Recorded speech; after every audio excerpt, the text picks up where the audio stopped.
আজকে আমরা উদ্যোক্তা হওয়ার একটা অদ্ভুত প্যারাডক্স নিয়ে কথা বলবো। কৃত্রিম বুদ্ধিমত্তা বা এআই এর এই যুগে তো সবকিছু কত সহজ, তাই না? কিন্তু জানেন কি, এই সহজলভ্যতার মধ্যেই লুকিয়ে আছে ব্যর্থতার এক নতুন আর খুব সহজ একটা ফাঁদ। তো মূল প্রশ্নটা দিয়ে শুরু করা যাক, কি বলেন? দেখুন, এআই আর নানান টেকনোলজির কারণে একটা বিজনেস শুরু করা তো এখন বলতে গেলে পানি ভাত। কিন্তু এত সুবিধার পরেও নতুন ব্যবসাগুলো ফেল করছে ঠিক আগের মতোই। কেন? কেন এমন হচ্ছে? এর পেছনের আসল কারণটা আসলে কি? বাস্তবতাটা কিন্তু বেশ কঠিন। এই যে দেখুন, ডেটা কি বলছে, 5 বছরের মাথায় প্রায় অর্ধেক ব্যবসায়ী আর টিকে থাকতে পারে না। মানে 50-50 চান্স। আর সবচেয়ে অবাক করা ব্যাপার হলো, এত সব টেকনোলজিক্যাল উন্নতির পরেও এই সংখ্যাটা কিন্তু একদম বদলায়নি। আর ঠিক এখান থেকেই আমাদের আজকের আলোচনাটা শুরু হচ্ছে। তাহলে চলুন এই প্যারাডক্সটার আরেকটু ভেতরে ঢোকা যাক। আমরা এটাকে বলছি এআই প্যারাডক্স। ব্যাপারটা খুব সোজা। টেকনোলজির কারণে একটা বিজনেস শুরু করা এখন যতটা সহজ, ঠিক ততটাই সহজ হয়ে গেছে কোনো আসল কারণ বা ভিত্তি ছাড়া মুখ থুবড়ে পড়া। একটু ভাবুন তো, আগেকার দিনে একটা বিজনেস দাঁড় করাতে কি পরিমাণ সময়, টাকা আর টেকনিক্যাল নলেজ লাগতো। আর এখন জাস্ট একটা ক্লিকেই ওয়েবসাইট রেডি, অ্যাপ রেডি, মানে একটা ব্যবসার পুরো বাইরের খোলসটা এক মুহূর্তে তৈরি করে ফেলা যায়। মার্কেটে এন্ট্রি নেওয়ার বাধাটা এখন বলতে গেলে আর নেই। আচ্ছা, এই প্যারাডক্সটা আরও ভালোভাবে বোঝার জন্য চলেন দুটো একেবারে ভিন্ন ধর্মে গল্প শোনা যাক। প্রথম গল্পটা হলো অনেক কাঠখড় পুড়িয়ে, মানে একদম কঠিন পথে তৈরি করা একটা সফল ব্যবসার গল্প। এখানে যা যা দেখছেন, এর মধ্যে কিন্তু কোনো গ্ল্যামার নেই। আছে শুধু হাড় ভাঙা খাটুনি। ঘণ্টার পর ঘণ্টা ধরে কোল্ড কলিং, শয়ে শয়ে ইমেল পাঠানো, ট্রেড শোর জন্য এক শহর থেকে আরেক শহরে দৌড়ানো, আর একেবারে জিরো থেকে কাস্টমারদের সাথে সম্পর্ক তৈরি করা।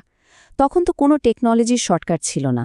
কাজটা ছিল এক কথায় অসম্ভব কঠিন আর শক্তি শেষ করে দেওয়ার মতো। কিন্তু এই যে এত খাটাখাটনি, এর ফল কি হলো?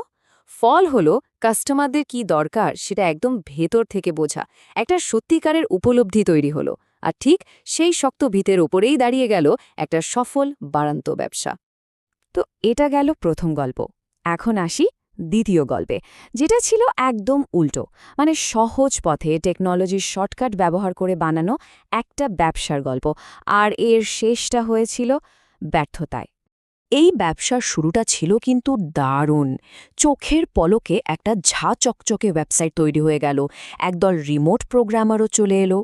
বাইরে থেকে দেখে মনে হবে, আরে এ তো একটা পুরোদস্তুর আসল ব্যবসা। কিন্তু এই চকচকে চেহারার আড়ালে একটা মস্ত বড় ফাঁক ছিল। আসল কাস্টমারদের সাথে কোনো সম্পর্কই তৈরি হয়নি। আর এই ব্যর্থতার মূল কারণটা লুকিয়ে আছে এই একটা লাইনের মধ্যে: আমার কাছে একটা সলিউশন ছিল, আর আমি একটা প্রবলেম খুঁজছিলাম।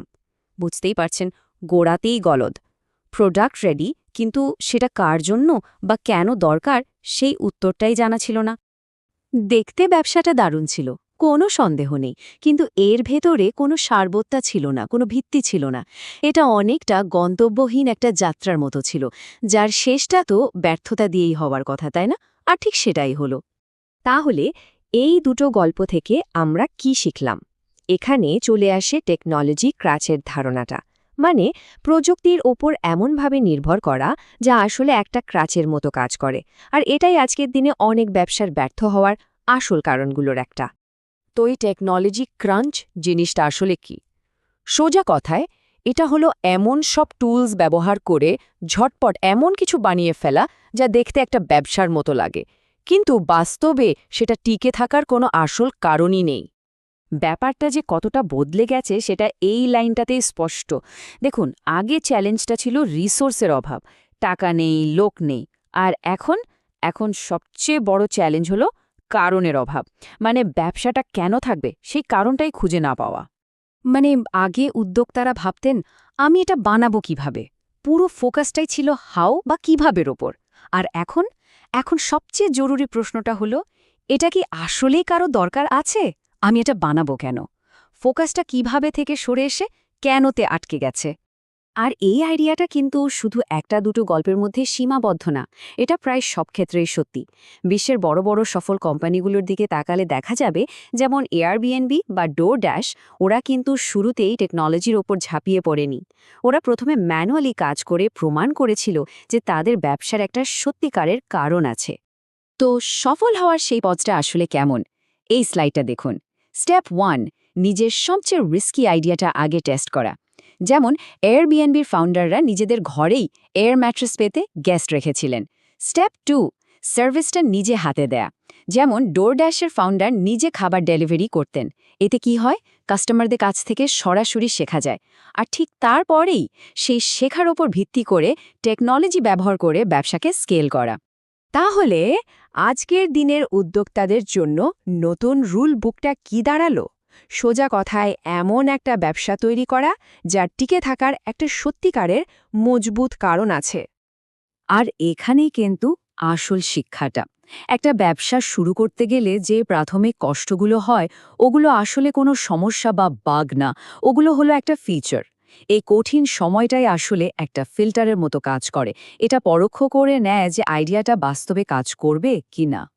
সুতরাং এআই, দামি ওয়েবসাইট বা সুন্দর অ্যাপ, এই সব কিছু নিয়ে চিন্তা করারও আগে প্রথম লক্ষ্যটা কিন্তু খুবই সাধারণ, খুবই সিম্পল। শুধু একজন হ্যাপি কাস্টমার খুঁজে বের করা। হ্যাঁ, ঠিকই শুনছেন, মাত্র একজন। কারণ ওই একজন হ্যাপি কাস্টমারই হলো জীবন্ত প্রমাণ যে আপনার ব্যবসার টিকে থাকার একটা আসল কারণ আছে। আর যখন একটা ব্যবসা এমন একটা ভিতের উপর দাঁড়ায় যা সত্যি মানুষের কাজে লাগে, তাদের কোনো সমস্যার সমাধান করে, তখন কি হয় বলুন তো? তখনই কথাটা সত্যি হয়ে যায়। যদি এমন কিছু বানানো যায় যা সত্যি কাজের, তাহলে আর কোনোদিন দেখানোর জন্য কিছু করতে হবে না। আর এটাই তো আসল এবং টেকসই সাফল্য।